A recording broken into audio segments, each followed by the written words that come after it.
Muy buenas tardes con todos, con todo lo que se viene uniendo. Eh, bueno, esperando a que se sigan sumando, vamos a ir dándoles algunas indicaciones que son importantes que las tengan en cuenta. ¿Y jóvenes? Eh, Cabe recalcar que van a tener un trabajo, una actividad para realizar, ¿ya?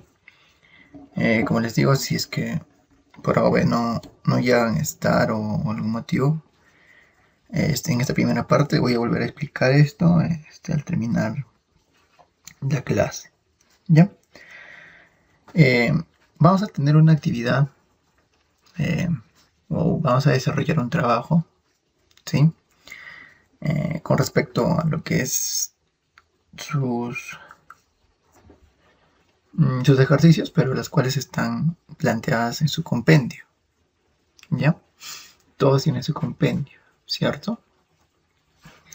Y todos saben, obviamente, lo que corresponde al tercer trimestre, ¿verdad?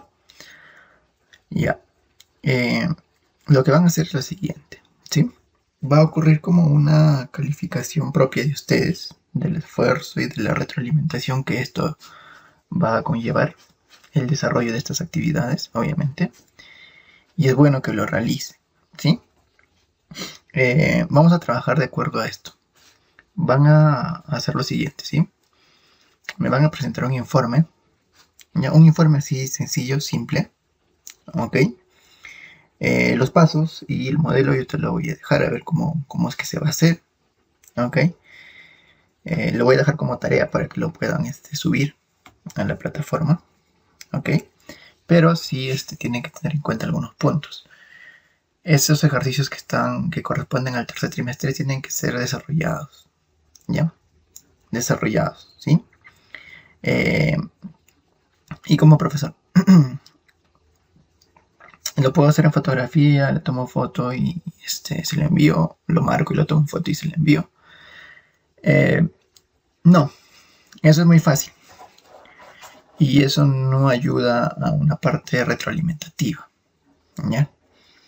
Si yo quiero hacer que tú puedas retroalimentar los conocimientos, pues la idea no es trabajarlo de esa manera, ¿verdad?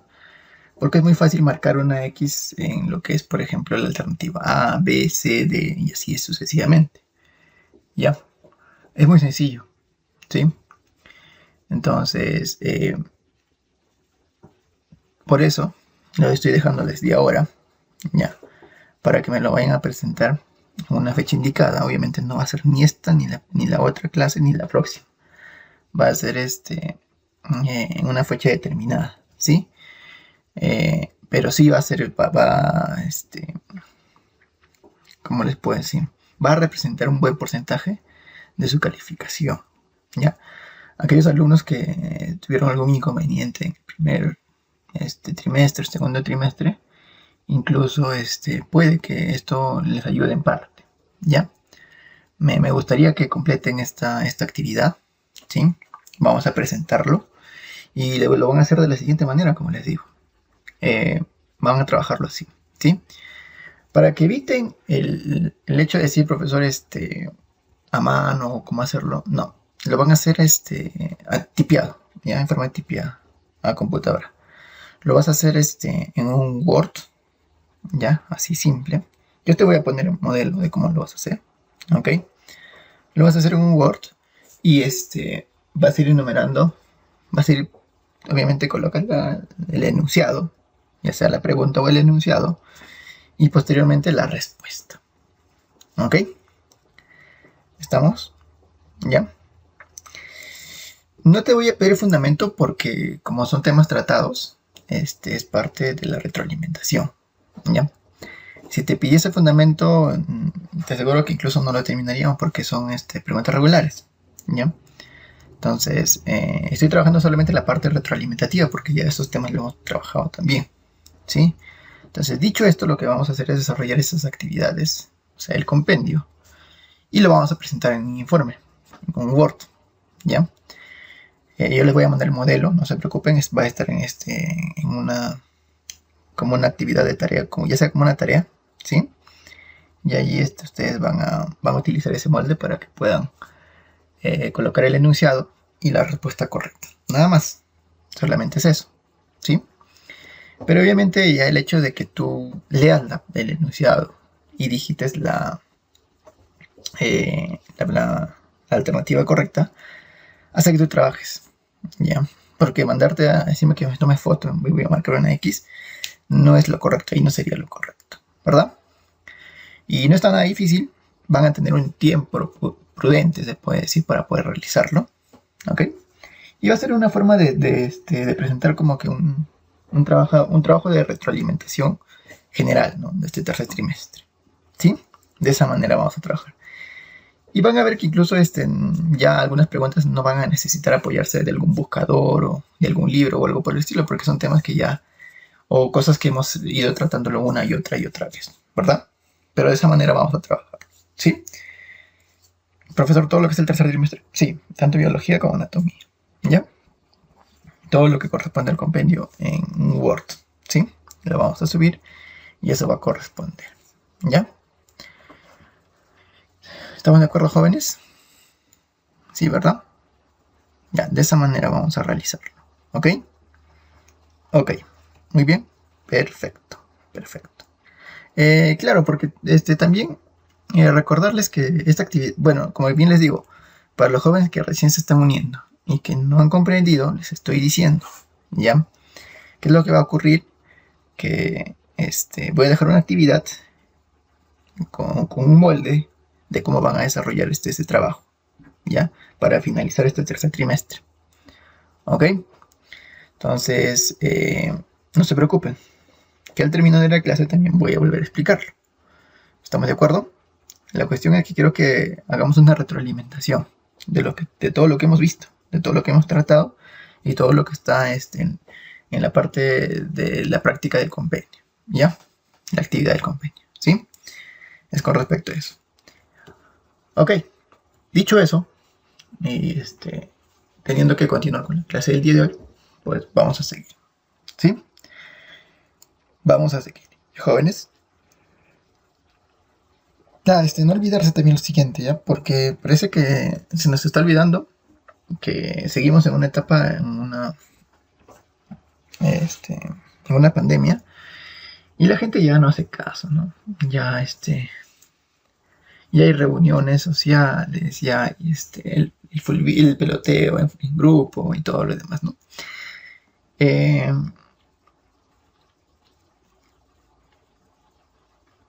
¿Cómo les explico esto? A veces no medimos las consecuencias o la responsabilidad cuando todavía no nos toca, ¿verdad? A veces cuando a alguien recién le toca algún tema en específico, o sea, sobre esta enfermedad, allí recién entramos a, a entender la seriedad de las cosas, ¿no? Y eso no debería ocurrir, ¿verdad? Eso no debería ser parte de lo que está pasando hoy en día, ¿cierto? Porque no es no es entendible, ¿no? No sé qué se busca que exista una segunda ola o que ya la gente ya generó la inmunidad de rebaño, creen que ya generaron la inmunidad de rebaño y ya no va a existir más, o no sé, ¿verdad? Pero aún sigue existiendo personas que están falleciendo. Entonces yo creo que no es que la enfermedad haya desaparecido, ya. Tal vez los valores han bajado, pero no es que la enfermedad haya desaparecido, ¿no? No tenemos una vacuna, no se ha vacunado medio Perú para decir que ya está, que están vacunados y que no hay esta enfermedad y que no va a causar más daño, ¿no? No es así y no funciona así. Entonces yo, lo único que me queda es pedirle a ustedes responsabilidad con respecto a eso, ¿no? Responsabilidad, entendimiento, ¿no? Más que todo, del tema. Hemos hablado mucho del tema, hemos conversado sobre el tema y es lógico que ustedes comprendan, ¿no? Lo grave que puede ser esta situación, ¿no? Como les digo, hasta que no les toque, no medimos la seriedad del tema, el punto, ¿no? A veces cuando nos toca recién encima, uy, ¿y por qué no? ¿Y cómo? ¿Por dónde? Allí no, allí recién, ¿ya? Entonces, Les pido bueno, que puedan tomar conciencia.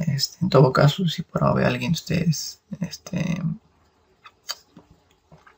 por ahí dijo que ya no puede existir esto, o que ya se puede salir, o que se puede hacer reuniones o otras cosas, bueno, simplemente hay que medir las consecuencias, ¿no? Hay que medir las consecuencias que pueden ocurrir, ¿ya?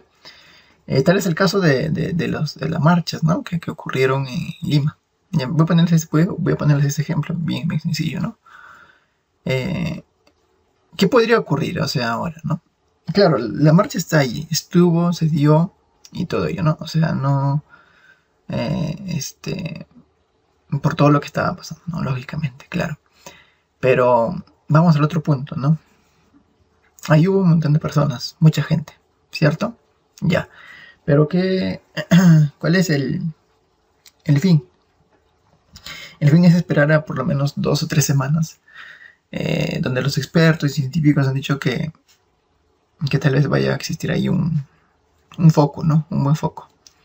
Entonces tengamos eso en cuenta, ya tengamos eso en cuenta porque es importante mencionarlo y que ustedes lo puedan recordar, ¿ya? Porque no es como que no es un tanto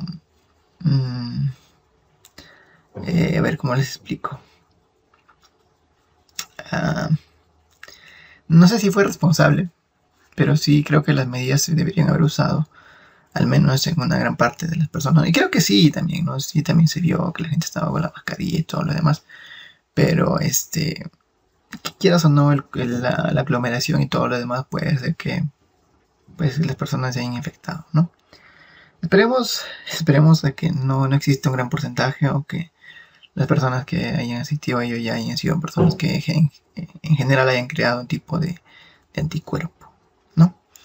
Y bueno, jóvenes, dicho eso, vamos a comenzar con la clase. Y esas recomendaciones, por favor, tómenlas con pinzas, ¿sí? Tengamos en cuenta eso, ¿ya? Muy bien. Seguir manteniendo los cuidados de bioseguridad y todo lo demás en casa, ¿ya? Muy bien. Muy bien. Oye, profesor, vamos a hablar hoy día de lo que es la clasificación de los seres vivos, ¿ya? Y la pizarrita ya la conocen, ¿verdad? Y el docente Carlos Quiñones Minaya. Entonces, básicamente, como a propósito de lección, vamos a conocer sobre la clasificación de los seres vivos. Esto también se le conoce como taxonomía, ¿verdad? Entonces, vamos a revisar la clasificación de ello, ¿sí? Vamos a hacerlo. Pero para poder revisarlo, tenemos que tener en cuenta que existen, antes de eso existen como que historias, ¿no? Debemos recordar ello. Ya debemos recordar algunos puntos, algunos científicos importantes, personajes muy importantes que participaron en esto de la clasificación de los seres vivos. ¿Ya? Muy bien. En el caso de lo que es la evolución, hay que tener en cuenta que para que ese término exista o pueda estar presente, pues han tenido que pasar muchos miles y miles de años, ¿verdad? Y esos miles y miles de años que pasan, pues dan como resultado estudios realizados por científicos, por personas que se dedican a ello, a esto de lo que es la clasificación, la forma de investigar, la forma de conocer, ¿ya? Y es por ello que nos habla donde múltiples y variadas formas de vida existen, ¿cierto? En el planeta. Y estas van a conformar lo que vendría a ser parte de la biodiversidad, que es un concepto importante en el ámbito de la biología, ¿ya? Tengamos en cuenta que existen alrededor de 2 millones de especies en el mundo, ¿ya? Entre los cuales vamos a encontrar a 5.000 procariotas o procariontes, 100.000 hongos, 300.000 plantas, 50.000 vertebrados y 1 millón de insectos. Pero hay que tener en cuenta que anualmente se van descubriendo aproximadamente 1.000 especies más. Entonces, este número, a medida que transcurre el tiempo, va a ir en aumento, ¿sí? va a ir en aumento. Tengamos eso en cuenta, ¿ok?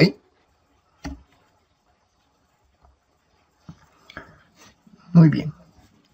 Ahora, pero para que exista una clasificación y para que estas personas estudiosas, ya sean científicos o personas que se encargaron de clasificar a los seres vivos, pues hubo o tenía que existir una organización, en primer término, ¿verdad?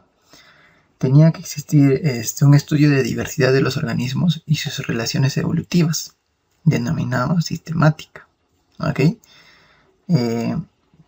Ahora, la taxonomía era un término que se iba a encargar de nombrar, describir y clasificar a los organismos, ¿sí?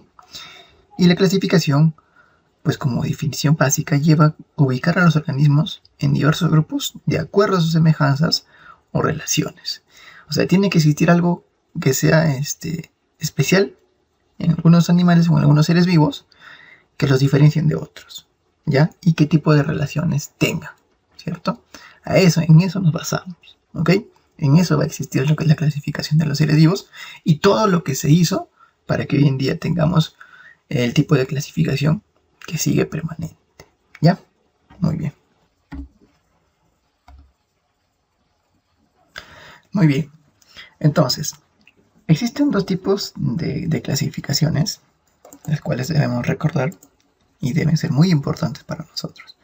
Uno de ellos es la clasificación de tipo artificial o clasificaciones artificiales, que son estudios de órganos análogos. ¿Qué quiere decir análogos? Parecidos, ¿verdad? Con estructura y origen diferente, ¿sí?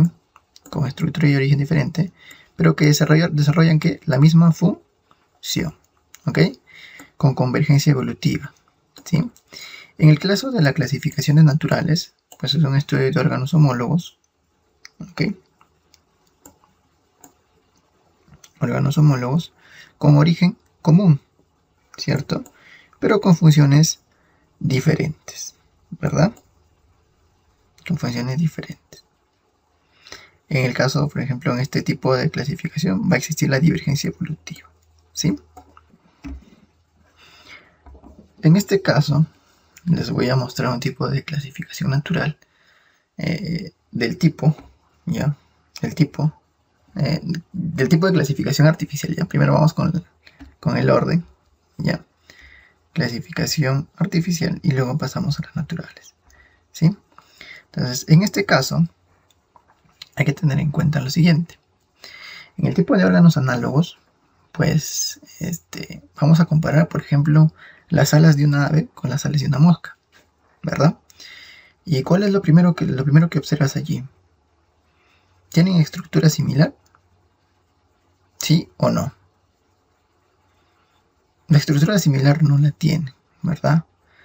Pero sí, origen tampoco, ¿cierto? Pero ¿qué es lo que pueden tener de similar? Pues de similar si lo tienen, lo que vendría a ser la función, ¿verdad? La función, ¿ok? Muy bien. Ahora, en el caso de lo que son las clasificaciones naturales, ¿sí? En este caso vamos a hablar de órganos homólogos. ¿Y por qué? Porque estos van a tener un origen común, ¿cierto? Pero que la evolución o el tipo de desarrollo que cada uno de ellos va a llevar va a estar determinado por el tipo de especie, por ejemplo, ¿no? En el caso del humano, ya tenemos la pierna del humano, ¿verdad? ¿Cierto? Acá tenemos la pata del perro, ¿cierto? Acá tenemos el ala de las aves. Acá tenemos las aletas de la ballena en este caso. Tienen características similares, ¿cierto? Pero realizan una función distinta, ¿verdad? Pero estas tienen un origen común, ¿cierto? Porque mira, incluso presentan similitudes, ¿ya? Sino que han adquirido funciones distintas de acuerdo a las necesidades, ¿ya? Tengamos en cuenta que una de las clasificaciones que existió por primero, o sea, en primer término se podría decir, o que las que existieron primero, fueron las de tipo artificial, basadas en el color, en la forma, ¿ya? Muy bien, muy bien. Muy bien. Y ahora vamos a hablar de un personaje muy conocido. Muy conocido. ¿Verdad? Aristóteles. ¿Cierto? Entonces aquí cabe la primera pregunta para ustedes. Y me van a responder al chat privado. ¿Ya? Para poder calificarles, obviamente, la participación del día de hoy. Aristóteles, les he hablado muchas veces de esto. Es considerado padre de la. Aristóteles es considerado padre de la. Espero sus respuestas. ¿Ya? Aristóteles es considerado padre de la. ¿O de qué tipo de estudio, no? Aristóteles es considerado padre de. ¿Ya está?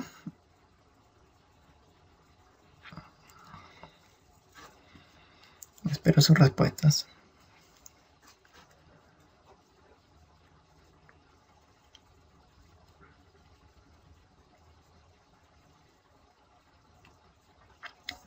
Muy bien. Entonces, Aristóteles en los años 384 a.C., 322 a.C., pues utilizó la primera clasificación para separar los animales, ¿no? O hizo, ¿ya? Y para ello, pues él tuvo que basarse en algo, ¿cierto? ¿En qué se basó? En la complejidad estructural, en el tipo de comportamiento que éstas presentaban y en el grado de desarrollo al momento de nacer. ¿Ya? ¿Sí? ¿Estamos de acuerdo? Muy bien. Aristóteles es considerado entonces el padre de la biología. ¿Ya? Por si no lo sabía. ¿Sí? ¿Estamos de acuerdo? Muy bien. Muy bien.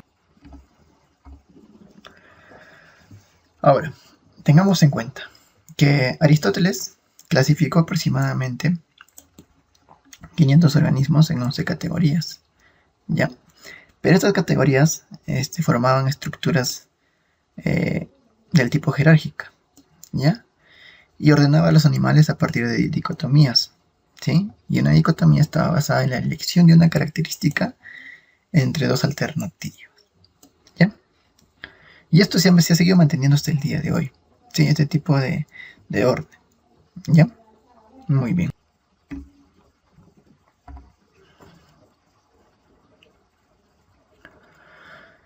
Ok.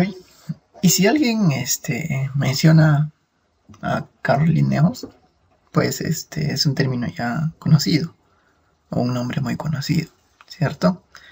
Esta persona, este científico, pues se sistematizó el último tipo de, o la clasificación moderna que existió, basado, por ejemplo, en lo que eran los estudios de Aristóteles, o utilizó sus estudios para poder clasificarlo, ¿no? Pero tengamos en cuenta que Linneo también no solamente se dedica a eso, sino que también obtuvo el grado de doctor en medicina, ¿ya? Fue considerado naturalista, aficionado a la botánica, zoología y mineralogía, ¿ya? Tengamos eso en cuenta. ¿Sí, jóvenes? Muy bien.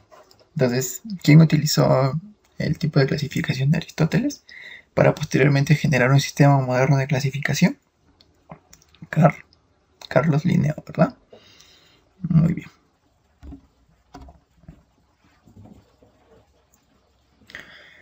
Ok, entonces Linneo puede crear un sistema de nomenclatura de tipo binomial, ¿sí? Pero, ¿y cómo se basa, o en qué se basaba eso, profesor? En lo siguiente, en que la primera palabra indicaba el género y la segunda indicaba la especie. Tal es el caso que el género, por ejemplo, era Homo y la especie Homo sapiens, ¿verdad? ¿Estamos de acuerdo? Ya. Ahora, también hizo un tipo de clasificación de este tipo, ya valga la redundancia, donde presentó el género, ya, la familia, la clase y el reino, ¿sí? Y este tipo de clasificación le permitió a Linneo poder ordenar a muchas plantas y animales, ¿ok? Ok.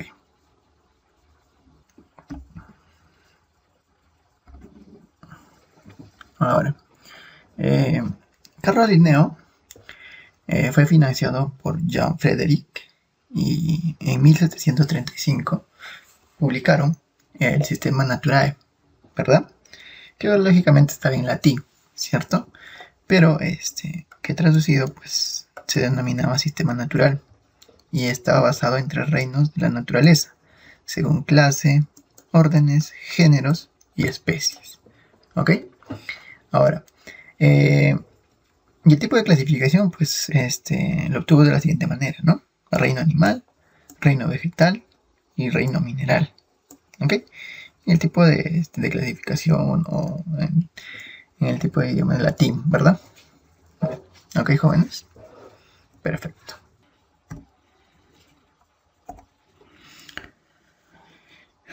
Muy bien. Linneo consideraba una nueva clasificación basada en el aparato reproductor, en el caso de las plantas, ¿ya? En el reino vegetal, ¿cierto? Pero, ¿cómo le iba a colocar? Pues las especies iban a tener que tener el mismo número de estambres en el grupo, ¿sí? De esa manera las iba a clasificar. Y en el caso de los animales, ¿ya? Fue un poco más natural. ¿Ya? Por ejemplo, en el caso de los seres humanos, fueron colocados por primera vez junto a lo que son otros primates. ¿Ya? ¿Y en qué grupo, profesor? En el grupo antropomorfo, ¿sí? Este grupo. Ahora, Linneo, pues en su primera edición, tuvo en 1735 11 páginas. Poquitas, ¿no? Claro. Pero en su 13ª edición, de 1770, ya no tuvo 11 páginas, sino 3000 páginas. Obviamente, esas publicaciones fueron con el tiempo cambiando algunas características que presentaba cada edición. Ya, tengamos eso en cuenta. ¿Ok?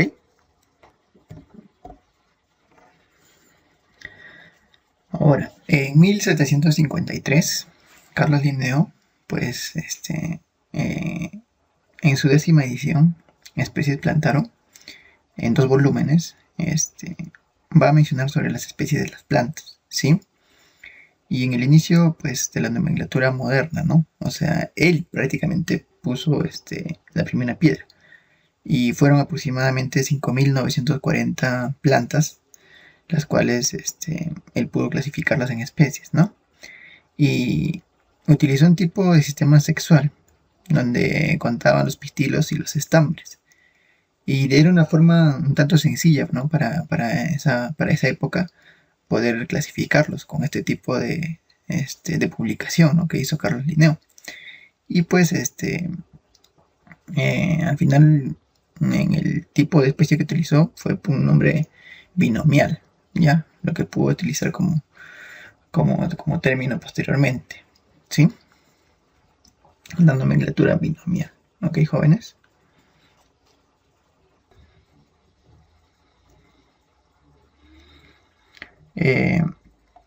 Entonces, Carlos Linneo, en 1758, en su libro Sistema Naturae, también conocido como Sistema Natural, entre reinos de la naturaleza según clase, órdenes, género y especies, con características, diferencias, sinónimos y lugares,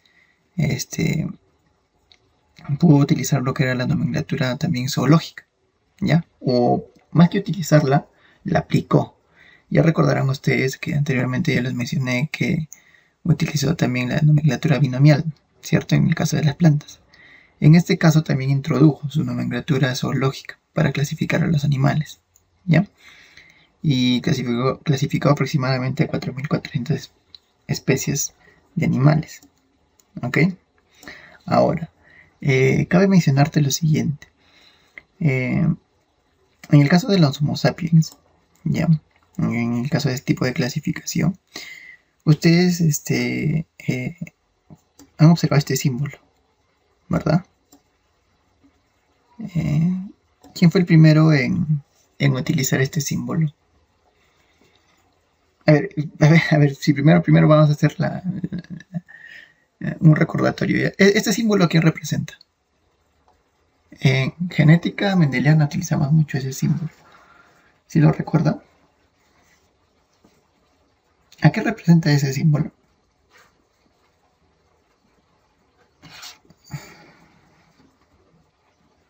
¿Alguien sabe?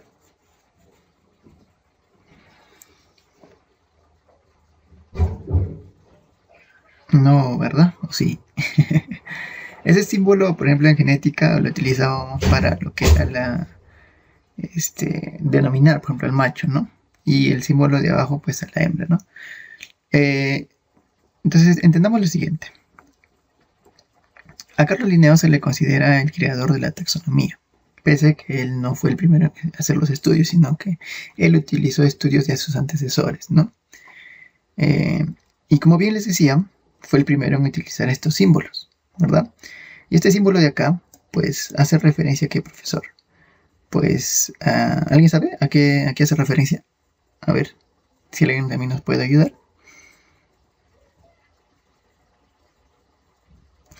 Supuestamente es el escudo y la espada o la lanza de Marte, ¿verdad? Dios de la guerra, ¿cierto?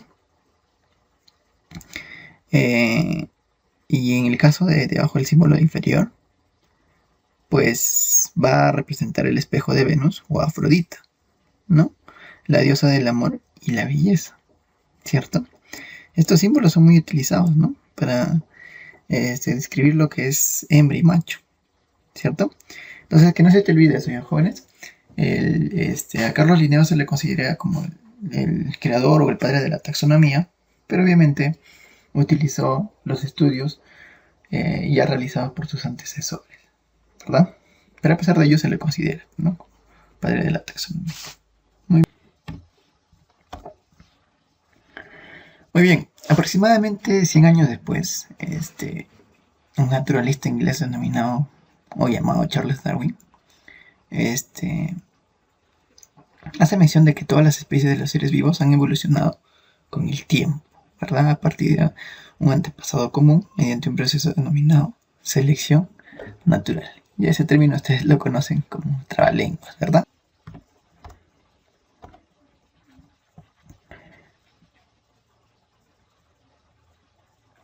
Entonces, en 1859,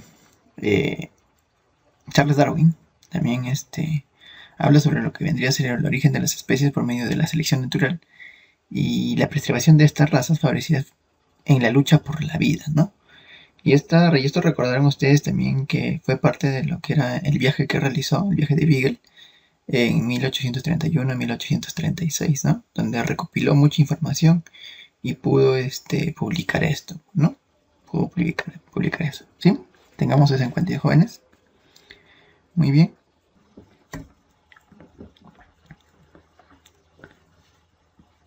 Ahora, Darwin también decía que las especies tenían un origen común, ¿cierto? Un ancestro común. Y es por ello que él mencionaba el hecho de pienso en el primer árbol de la vida, ¿no? Entonces, aquí también recalcaba él que las categorías deberían reflejar las líneas del parentesco evolutivo entre los organismos. Y cuanto mayor es el número de categorías que dos organismos comparten, pues más cercana va a ser su relación evolutiva. Eso es lo que trataba de explicar Darwin, ¿no? Con su definición, pienso en el primer árbol de la vida.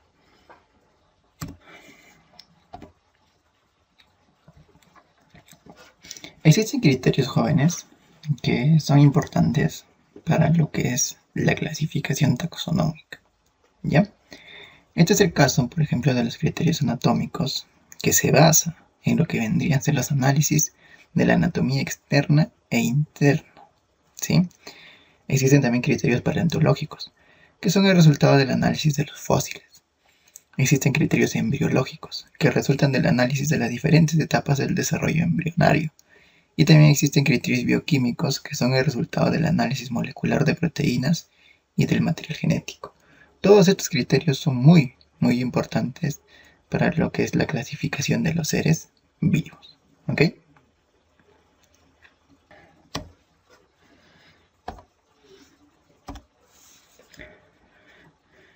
Muy bien, jóvenes. Dicho eso, y habiendo mencionado ello, pues vamos a volver a explicar lo que estaba indicando al inicio, ¿ya? Al inicio de la clase. Sí, jóvenes. Eh, Cualquier duda, cualquier pregunta que tengan, yo estoy allí para poder responderla, ¿sí? Voy a volver a explicar lo que es el tema de cómo van a desarrollar el trabajo que voy a dejar y con ende la calificación que van a recibir con respecto a ello, ¿sí? Muy bien, jóvenes, esto ha sido todo por el día de hoy.